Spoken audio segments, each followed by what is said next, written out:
A maldição da sabedoria de Salomão. Hoje nós vamos falar de como a sabedoria do rei Salomão acabou por se tornar uma maldição para ele e para todo o povo de Israel. Talvez você me pergunte, como que sabedoria pode se tornar uma maldição?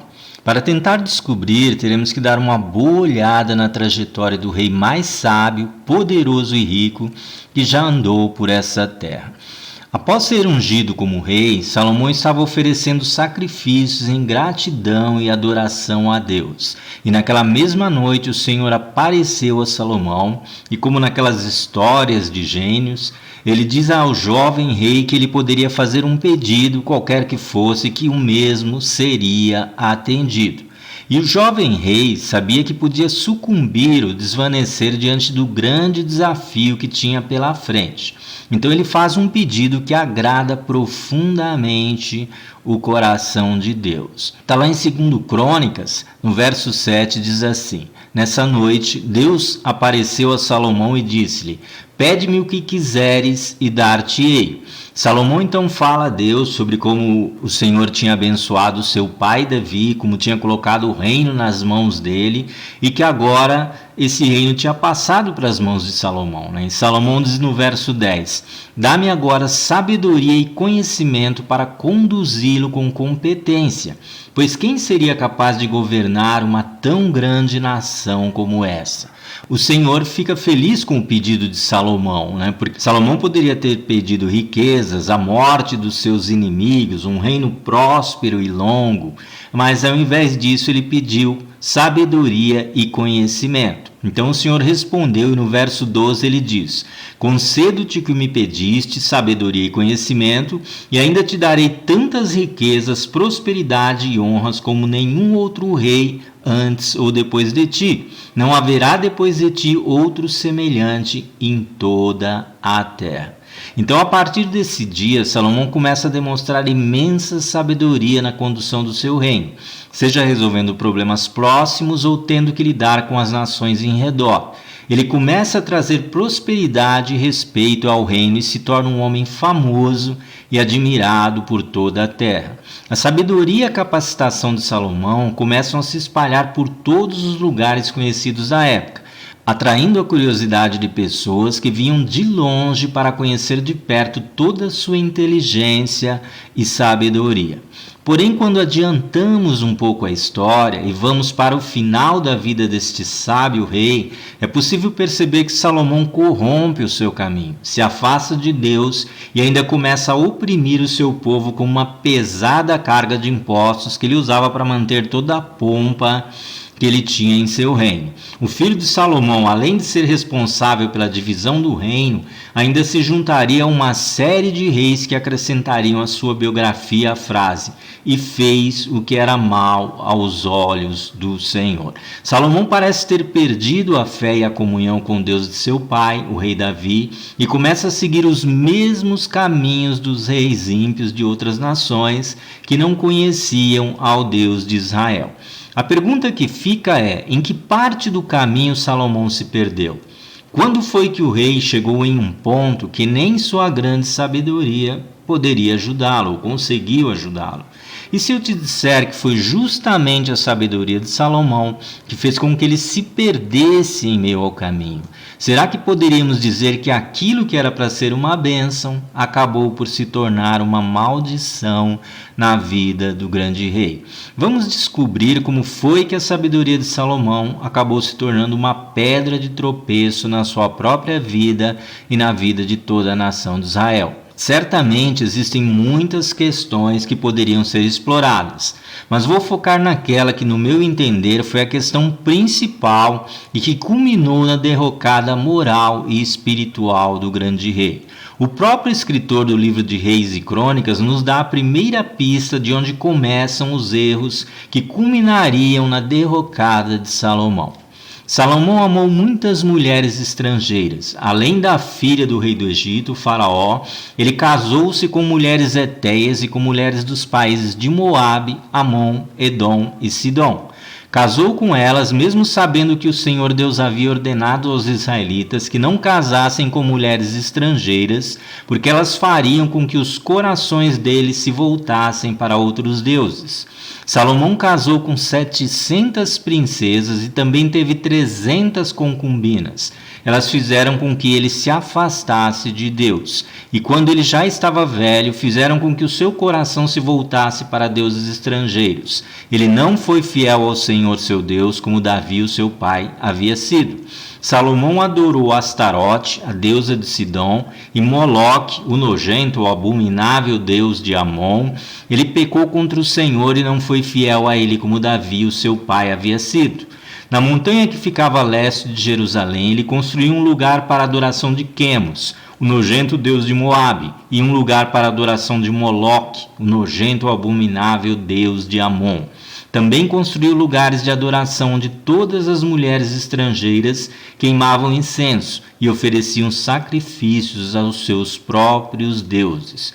O Senhor, o Deus de Israel, havia aparecido a Salomão 2 vezes. Ele havia ordenado que não adorasse deuses estrangeiros. Mesmo assim, Salomão não obedeceu ao Senhor, mas afastou-se dele. Está lá em 1 Reis 11, 1-9. Deus não queria que o seu povo se misturasse com outras nações, principalmente com alianças familiares como casamentos. O principal motivo está descrito no texto. O povo da época era muito místico, extremamente religioso. Se você acha que hoje as pessoas são religiosas, acredite, naquele tempo as crenças e o espírito religioso dos povos superava em muito o que existe nos dias de hoje. Deus sabia que as promessas e facilidades oferecidas por outros deuses conquistariam o coração do povo, assim como rituais de sacrifícios, promessas de prosperidade, rituais pagãos de fertilidade, utilizando prostitutas cultuais e até sacrifícios de crianças que eram exigidos em alguns casos, principalmente no caso do deus chamado Moloque. O ser humano, com a sua inclinação natural para o pecado, era incapaz de resistir aos apelos e promessas de outros deuses. E por isso o Senhor separou Israel das demais nações, para que se relacionasse e aprendesse exclusivamente com o Senhor, o Deus de Israel. Só havia um jeito de Israel manter-se puro, e era isolando-se das demais nações. E por fim, onde entra a sabedoria de Salomão nessa história? Muito simples. Naquele tempo, assim como hoje, fazer alianças não era algo ruim. As alianças poderiam trazer uma série de benefícios, desde vantagens e prosperidade na área comercial, até garantir ampliação de territórios, sem contar os anos de paz que poderiam ser conquistados através de boas alianças que poderiam ser feitas com as nações vizinhas. Na prática, boas alianças eram a coisa mais sábia que um bom governante poderia fazer, sendo que a maioria das alianças naquela época eram feitas através de casamentos que unificavam as lideranças e os interesses dos reinos envolvidos. Salomão casou-se com 700 princesas, fora as concubinas. Foi a sabedoria de Salomão que impediu que ele ignorasse um fato tão óbvio como este.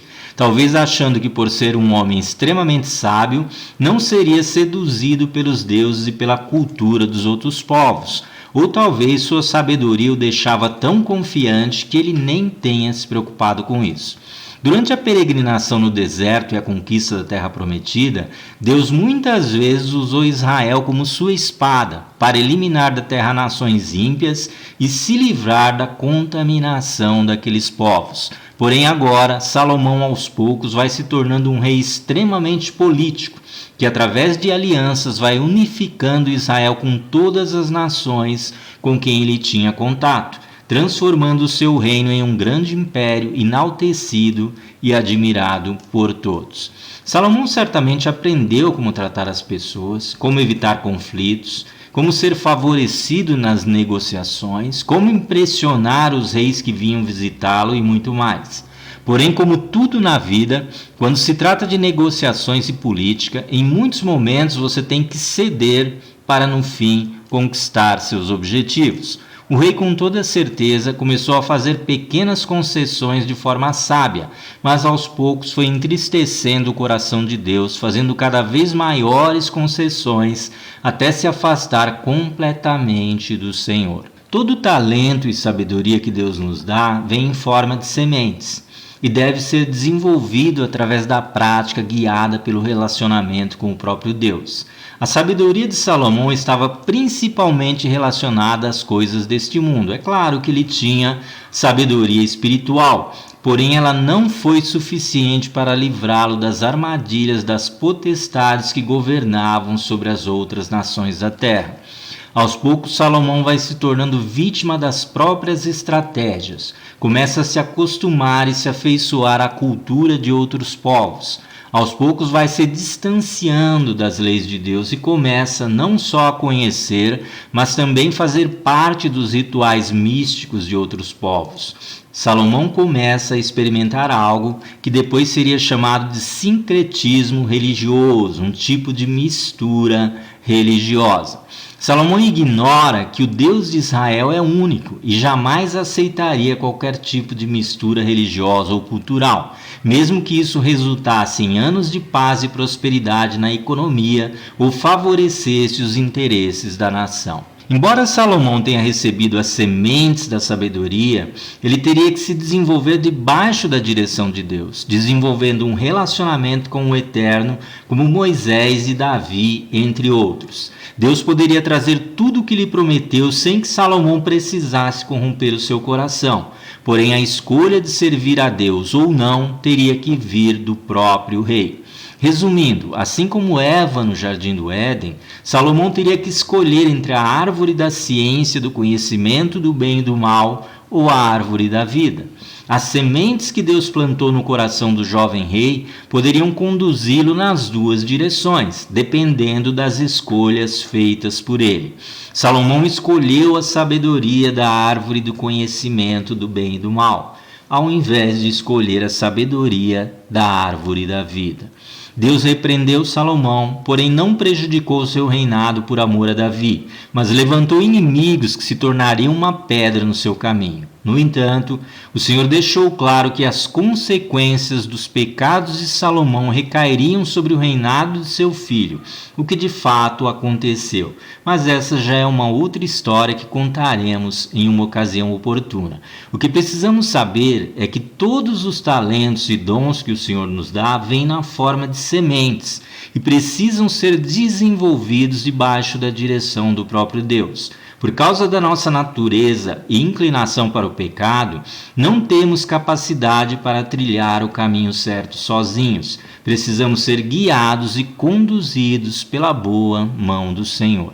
Com certeza teremos percalços pelo caminho, é preciso se levantar como Davi fez, recuperar o perdão e o favor do Senhor e retomar a nossa jornada. Só assim seremos vitoriosos. Porém, o homem mais sábio do mundo não se deu conta disto. Então é isso, pessoal. Ficamos por aqui nesse vídeo. Espero que vocês tenham gostado. Em outra ocasião, podemos falar sobre as duras consequências dos pecados de Salomão e como eles trouxeram prejuízos a toda a nação de Israel.